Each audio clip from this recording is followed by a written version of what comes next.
Good day, my people. We are Group 23. Allow us to enlighten you on the reasons why even the highly educated people find it difficult to think critically. We all know critical thinking. Critical thinking is one of the most important skills for self-development, national growth, and democratic progress. It's used by people to solve many problems. Despite its importance, even highly educated people still find it difficult to think critically.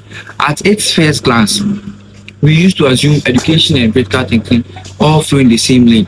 No, however, critical thinking and education are of different ratios and variations.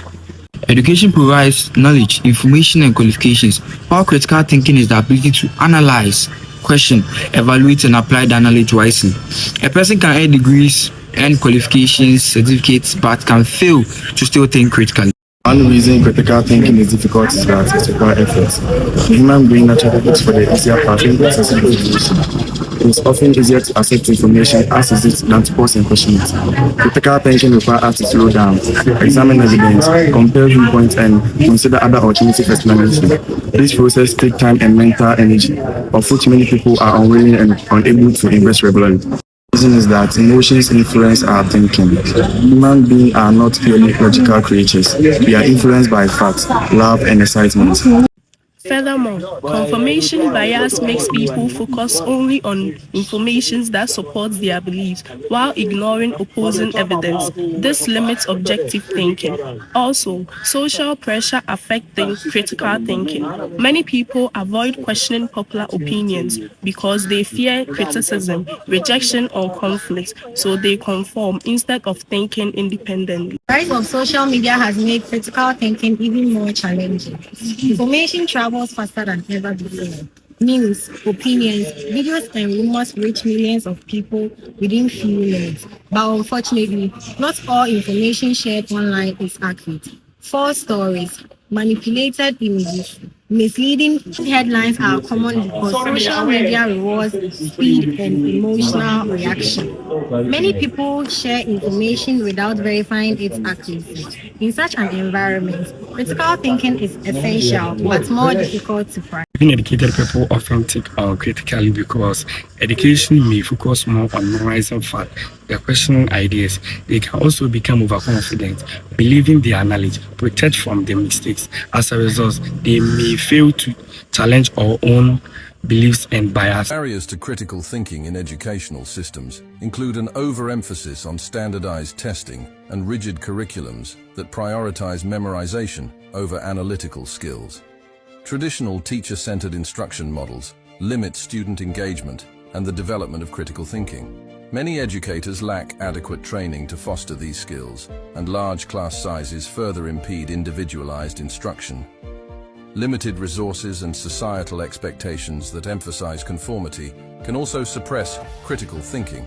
Traditional assessment methods focus on recall rather than analysis, while student motivation and engagement play crucial roles in skill development. Lastly, while technology can aid learning, it can also serve as a distraction, hindering the cultivation of critical thinking abilities. Addressing these barriers requires comprehensive reforms in education. Critical thinking requires humility. It demands that we admit when we are wrong and remain open to new evidence. Many people find it difficult because it challenges their sense of identity and pride.